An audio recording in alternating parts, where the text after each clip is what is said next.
بخوبی سر انجام دے رہے تھے، جس نے سارا خسارہ عبیر کے کھاتے میں ڈال دیا تھا۔ وہ کہتی ہوئی، ایسے نہیں کوئی کسی کو لے کے جاتا، ضرور کسی سے عشق کا معاملہ ہوگا۔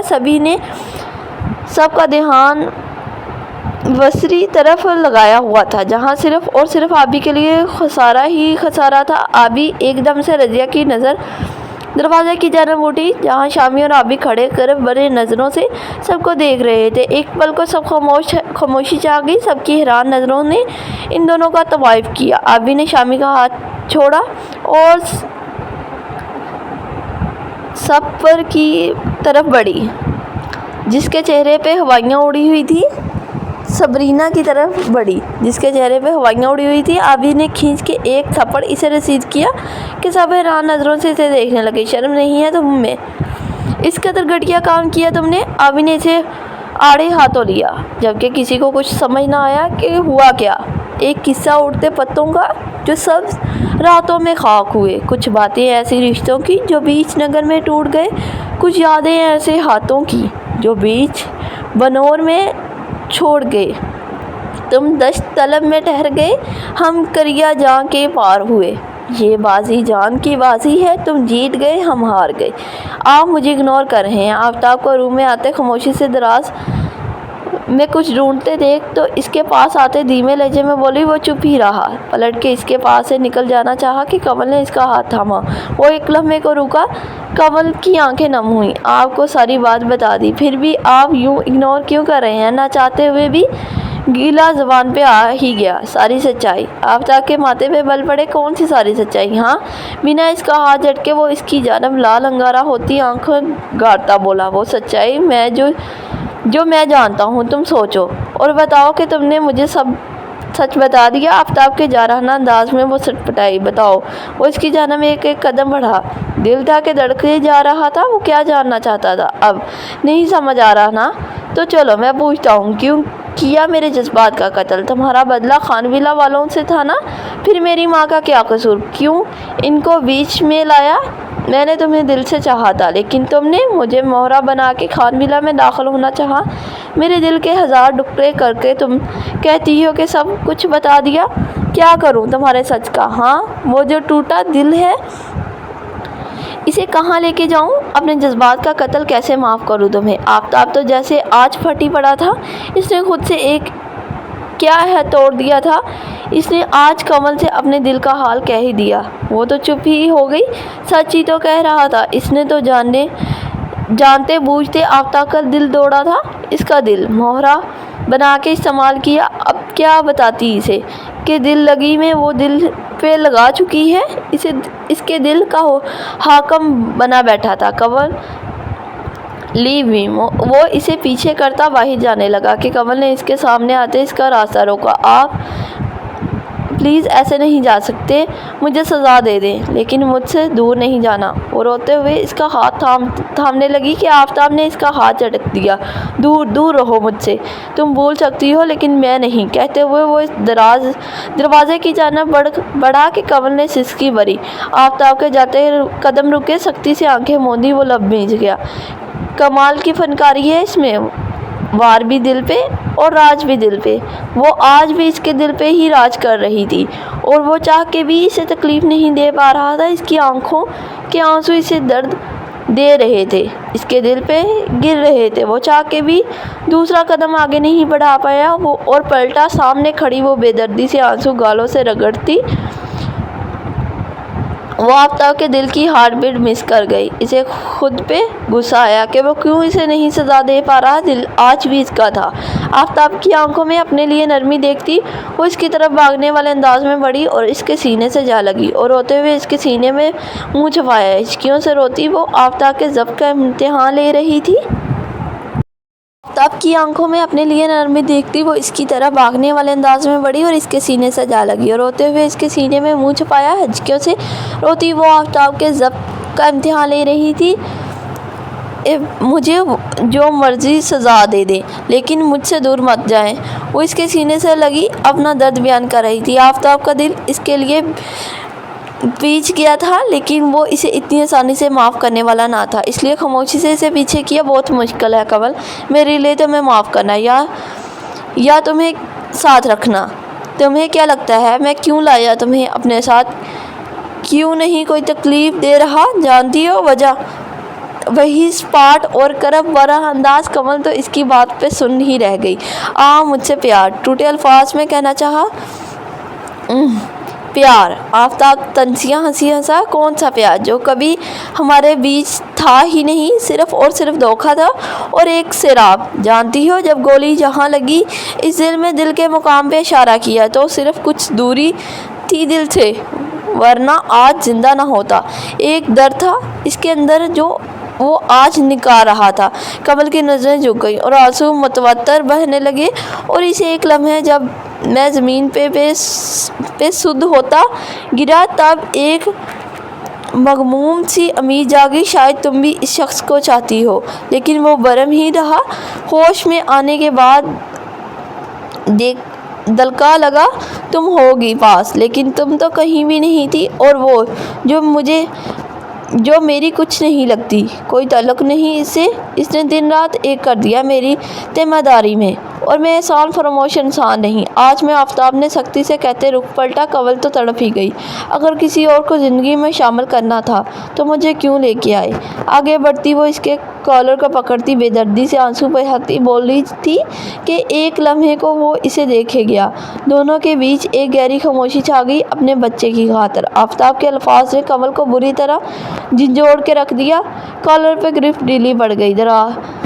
دراز سے ایک انویلپ سکتے میں کھڑی کنول کی جانب بڑھایا اور بنا کسی تاثر کے اسے تھمایا۔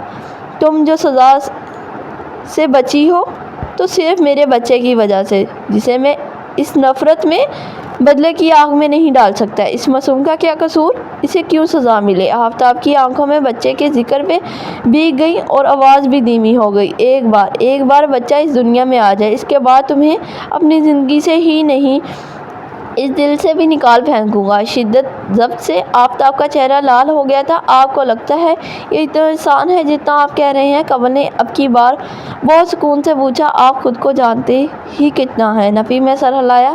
مانا کہ میں نے بہت غلطیاں کی ہیں، گناہ کیے ہیں، سزا کے حقدار ہوں، معافی کی نہیں، لیکن اپنا بچہ آپ کو دوں گی میں، ایسا سوچ بھی کیسے لیا؟ کنول اپنی ٹون میں واپس آتی سخت لہجے میں بولی، اگر تمہاری یہ سانسیں چل رہی ہیں تو اسے اس بچے کا صدقہ سمجھو، باقی میں کیا کر سکتا ہوں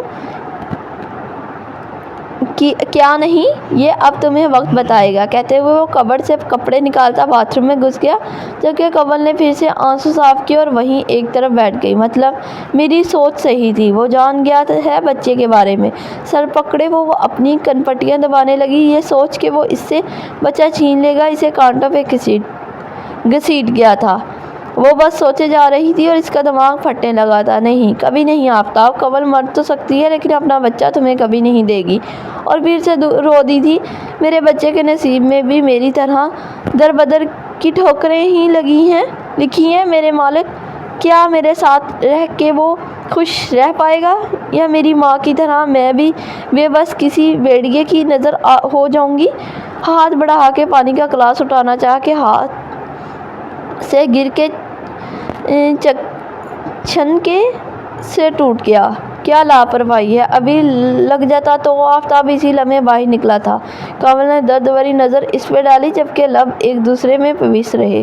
خود ہی کانچ اٹھاتا وہ اب دوسرا گلاس لاتا، اس میں پانی ڈال اسے تھما گیا تھا، جسے کنول نے بنا کچھ کہے تھاما تھا اور لبوں سے لگا لیا تھا، اور بنا کوئی بات کیے بیڈ گراؤنڈ سے ٹیک لگا کے آنکھیں موند لیں۔ آفتاب اٹھتا صوفے پہ جا بیٹھا، جبکہ نظریں اس پہ مرکوز تھیں۔ آپ دعا کیجیے گا ڈلیوری کے وقت اللہ مجھے موت دے دے، آپ کو آپ کا بچہ مل جائے گا اور مجھے سزا۔ بنا آنکھیں کھولے وہ بہت طرف سے بولی تھی۔ اس کے الفاظ کی سختی اس کی شدت سے سرخ پڑتا چہرہ واضح کر رہا تھا۔ اس کے الفاظ پہ آفتاب نے کس طرح خود پہ ضبط کیا وہ وہی جانتا تھا، لیکن زیادہ دیر ضبط کر ہی نہیں سکا۔ غصے سے اٹھتا، اس کے وجود کے پاس آتا، اس کے اوپر جھکا، اس کے کان کے پاس اپنے ہونٹوں کو لے جاتا۔ وہ اپنی گرم سانسوں کی تپش سے اسے جھلسا گیا تھا۔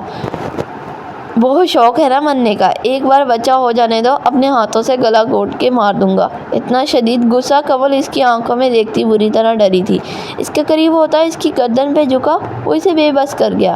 چھوڑے مجھے، اس نے اس کے سینے پہ ہتھیلیوں سے دباؤ ڈالا۔ خود سے دور کرنا چاہا تو وہ اس کے دونوں ہاتھ پیچھے تکیے پہ پن کر گیا اور اسے مکمل اپنے حصار میں لے لیا۔ آپ مجھے چھوڑیں ورنہ، وہ ناراضی سے بولتی دھمکی دے گئی۔ کیسے چھوڑ دوں؟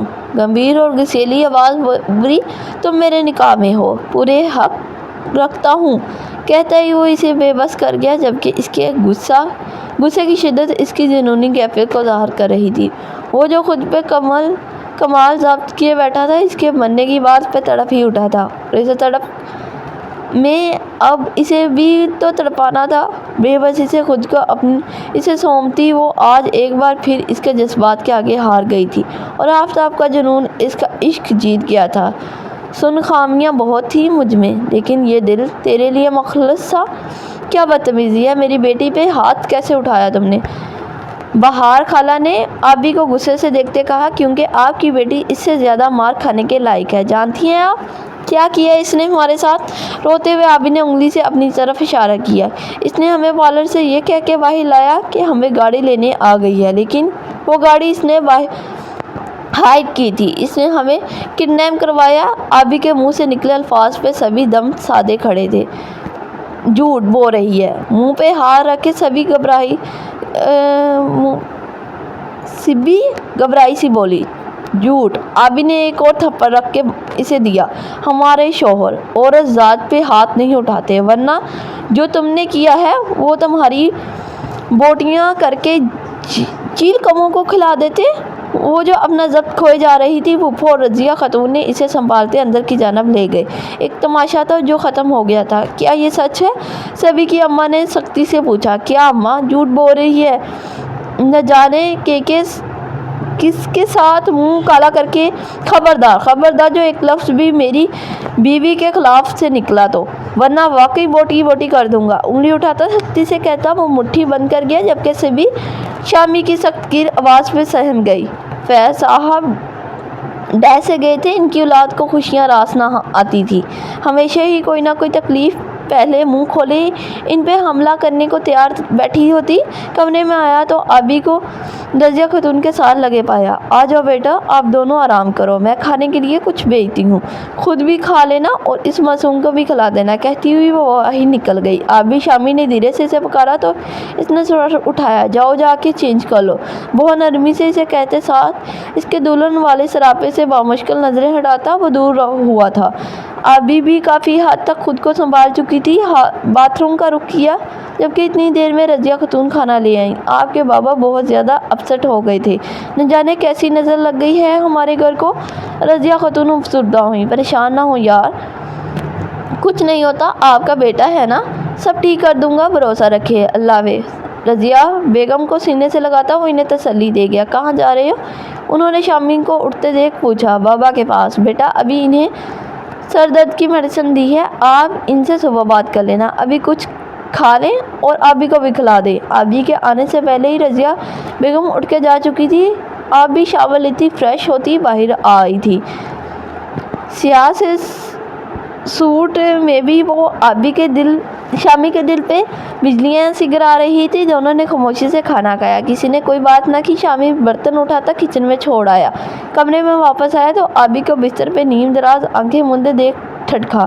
یہ محبت کا عذاب مجھے نہیں لینا، یہ درد ہے بے حساب مجھے نہیں لینا۔ خود پہ نظروں کی تپش محسوس کرتی آبی آنکھیں کھولتی اٹھ بیٹھی اور صوفے کی جانب بڑھی اور وہیں نیم دراز ہونے لگی۔ یہ کیا حرکت ہے؟ شامی کے ماتھے پہ بل پڑے۔ آبی نے سوالیہ نظروں سے اسے دیکھا اور پھر شامی بنا اس کی بات کے جواب کا انتظار کیے اسے اپنی باہوں میں بھر گیا۔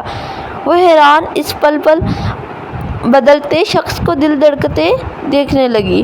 بیڈ پہ لیٹ آتے وہ اس پہ تھوڑا سا جھکتا اس کے دل کی رفتار کو بڑھا گیا۔ یہیں پہ آنکھیں بند کرتی سوتی نظر آؤ مجھے، ورنہ بنا کسی بات کا لحاظ کیے آج کی نائٹ کو گولڈن نائٹ میں بدل دوں گا۔ چہرے کے قریب تر جھکا وہ 1 انچ کے فاصلے پہ گمبھیر لہجے میں کہتے آبی کو دھڑکنوں میں